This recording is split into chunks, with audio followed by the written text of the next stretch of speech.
नाशिकमधील अशोका मेडिकल हॉस्पिटलनं एक अभिमानास्पद यश संपादन केलं आहे। उत्तर महाराष्ट्रातील पहिलं रुग्णालय म्हणून क्वालिटी अँड ॲक्रिडिशन इन्स्टिट्यूटकडून ॲडव्हान्स स्ट्रोक सेंटर म्हणून अधिकृत मान्यता अशोका मेडिकल हॉस्पिटलला प्राप्त झाली आहे।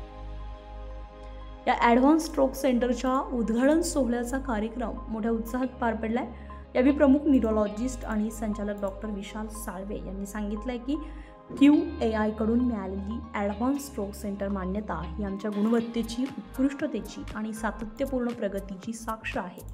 या मान्यतेमुळे रुग्णांना वेगवान, सुव्यवस्थित आणि परिणामकारक उपचार मिळतील, ज्यामुळे त्यांचं जीवन वाचवणं आणि पुनर्वसन प्रक्रिया सुलभ होईल। यावेळी डॉक्टर अमोल भालेकर, इंटरव्हेन्शनल रेडिओलॉजिस्ट, तसेच डॉक्टर शेखर चिरमाडे, संचालक न्यूरोसर्जरी, आणि डॉक्टर प्राची पवार, न्यूरोलॉजिस्ट यांनीही आपले मत व्यक्त केली आहे। आता हे ॲडव्हान्स स्ट्रोक सेंटर म्हणजे काय, त्यासाठी मी थोडंसं तुम्हाला एक डेमो सुद्धा देऊ शकतो।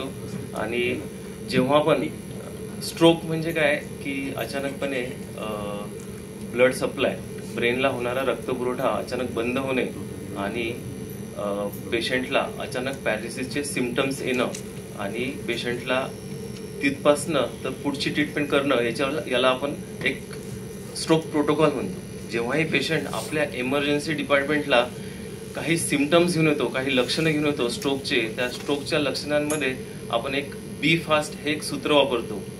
पेशंट घरी असेल, ऑफिसला असेल, कुठेही असेल तर हे बी फास्ट हे सूत्र किंवा लक्षणं ओळखणं गरजेचं आहे। सगळ्यात महत्त्वाचं बी फास्ट मध्ये बॅलन्स, अचानकपणे तोल जाणे, ई म्हणजे आय, अचानकपणे दृष्टी धुसर होणे, दोन दिसणे किंवा न दिसणे।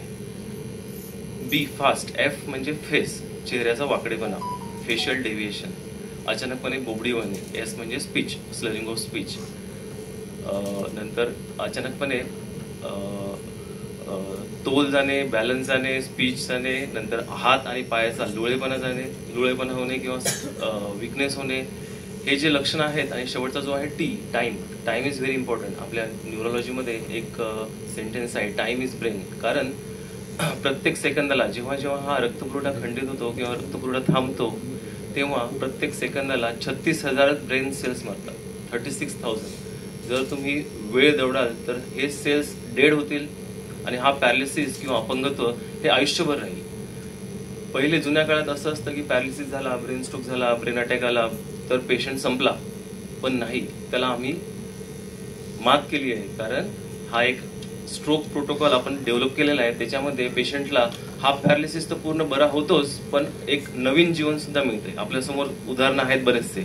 लास्ट 6 महिन्यामध्ये आम्ही हा एक प्रोटोकॉल, त्याला कोड व्हाईट प्रोटोकॉल म्हणतो, तो code white protocol almost 53 times activate केला आहे।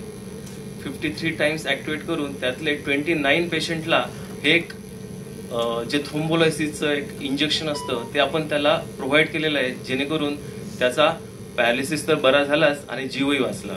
त्याला हे जे अपंगत्व होतं आयुष्यभर जगण्याची गरज नाही, हे रिव्हर्सिबल स्ट्रोक आता सध्या डेव्हलप झालेला हा प्रोटोकॉल। यावेळी त्यांनी सांगितलं की या मान्यतेमुळे आता नाशिक आणि उत्तर महाराष्ट्रातील नागरिकांना स्ट्रोकसाठी जागतिक दर्जाच्या वैद्यकीय उपचारांची सुविधा आपल्या शहरातच उपलब्ध झाली आहे। त्यामुळे आता रुग्णांना पुण्या मुंबईकडे धाव घ्यावी लागणार नाही। अशोका मेडिकल हॉस्पिटलमध्ये स्ट्रोक रुग्णांसाठी 24 तास उपलब्ध आपत्कालीन सेवा, अत्याधुनिक न्यूरो इमेजिंग सुविधा, स्ट्रोक ICU, तसेच तज्ज्ञ न्यूरोलॉजिस्ट, न्यूरोसर्जन, फिजिओथेरपिस्ट आणि कुशल नर्सिंग स्टाफची टीम आहे।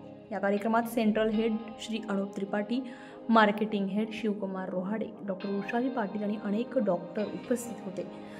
तर या ठिकाणी उपस्थित झालेल्या प्रमुख मान्यवरांच्या हस्ते दीप प्रज्वलन करून या कार्यक्रमाची सुरुवात झाली आहे। तर डॉक्टर विशाल साळवे यांच्या हस्ते स्ट्रोकमधून पूर्णपणे बऱ्या झालेल्या रुग्णांचा गौरव करण्यात आला आणि त्यांचा सत्कार करण्यात आला।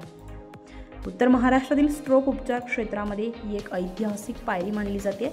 अशोका मेडिकल हॉस्पिटलच्या या उपक्रमामुळे नाशिक शहर आता अत्याधुनिक वैद्यकीय उपचारांच्या नकाशावर आणखी ठळकपणे झळकू लागलेलं आहे। उत्तर महाराष्ट्र लाईव्हसाठी अश्विनी पुरी, नाशिक।